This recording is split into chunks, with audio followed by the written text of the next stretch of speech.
Welcome to Chitra's Recipe Corner, bringing you authentic, home-cooked and delicious recipes. Welcome to Chitra's recipe corner. நம்ம இதை செய்ய போகிற dish வந்து ராகி பால். கன்னடாவில் இது பேர் முத்தே சொல்லுவாங்க, கர்நாடகாவில் ராகி பால். இதுக்கு வந்து நான் இதில் ஒரு 2 கிளாஸ் ஆஃப் வாட்டர் ஆட் பண்ணியிருக்கேன். லைட்டாக கொஞ்சம் பாயில் ஆனோடனே ஒரு 100 கிராம்ஸ் பன்சி ரவா, கோதுமை ரவை சொல்கிறோம்ல பன்சி ரவை, அதை ஆட் பண்ணிக்குவேன். ராகி பாலுக்கு நான் இதை தான் போடுவேன். நல்லாயிருக்கும், ஹெல்தி. ரைஸ் ஆட் பண்ணுறத விட இதை ஆட் பண்ணால் நல்லாயிருக்கும், டேஸ்ட்டும் நல்லாயிருக்கும். இப்போ இதுக்கு தேவையான சால்ட்டு,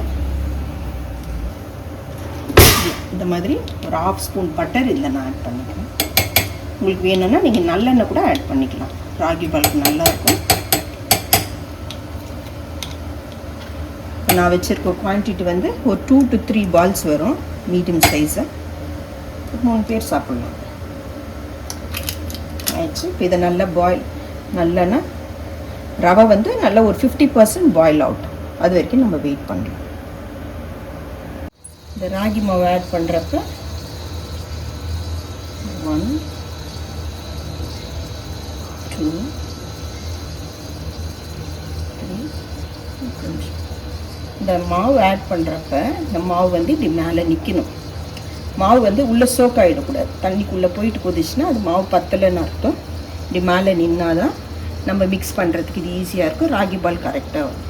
பை சான்ஸ் இது தண்ணி பத்தலை, கொஞ்சம் டைட்டாக வருதுன்னா நம்ம ஸ்டவ்வில் ஒரு 1/2 டம்ளர் தண்ணி வச்சு பாயில் பண்ணிக்கிட்டு ஆட் பண்ணி மிக்ஸ் பண்ணிக்கலாம்.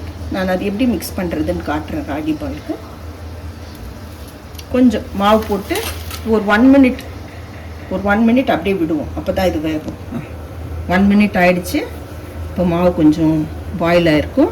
இப்போ நான் இது மிக்ஸ் பண்ணுறேன் பாருங்கள். இதுக்கு சாதாரண தோசை கரண்டி, இது 2 to 3 பால்ஸ் தானே, நான் அதனால இதுலேயே மிக்ஸ் பண்ணிவிடுவேன்.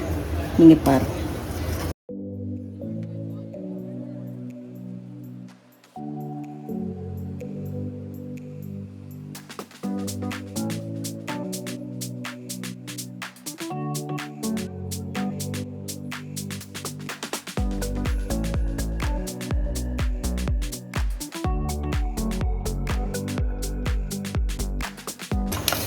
மிக்ஸ் பண்ணிகிட்டே இருக்கலாம். கொஞ்சம் கேப் விடாமல் கொஞ்சம் பண்ணால் தான் இந்த கட்டி எல்லாம் வராது, எல்லாமே கொஞ்சம் மிக்ஸ் ஆகிடும். அனல் வேணுமா இருந்தால் கொஞ்சம் கம்மி கூட பண்ணிக்கலாம், குறைச்சிக்கலாம் அனல். இந்த சர்க்குலர் மூமெண்ட்டில் அப்படி பண்ணிகிட்டே இருக்கணும்.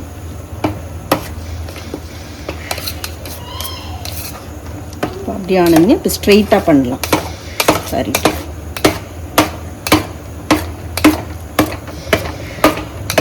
எல்லாம் கட்டி இருந்தால் உடஞ்சிடும்.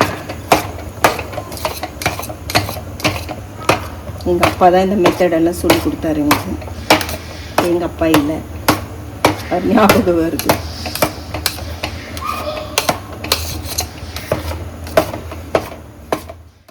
இப்போ இது வெந்துடுச்சான்னு நம்ம பார்க்குறதுக்கு என்ன பண்ணணும், தண்ணியில் அப்படி காய வச்சு ஒட்டலை பாருங்கள்.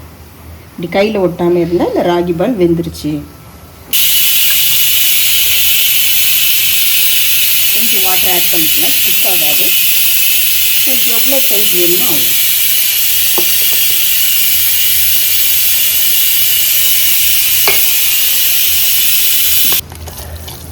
லைட்டாக வாட்டர் ஆட் பண்ணிவிட்டு இப்படி பண்ண நல்ல பால் மாதிரி வரும்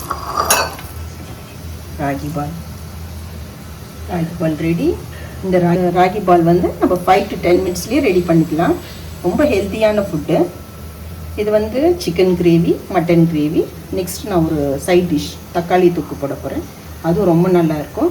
கிரவுண்ட்நட் சட்னி கூட இன்னும் நல்லாயிருக்கும், அதுவும் நான் போடுறேன். ரொம்ப நல்லாயிருக்கும், ட்ரை பண்ணுங்கள். சாப்பிட்டு பார்த்துட்டு கமெண்ட்டில் சொல்லுங்கள். சப்ஸ்கிரைப் பண்ணுங்கள், லைக் பண்ணுங்கள். Thank you. Hope you enjoyed the recipe.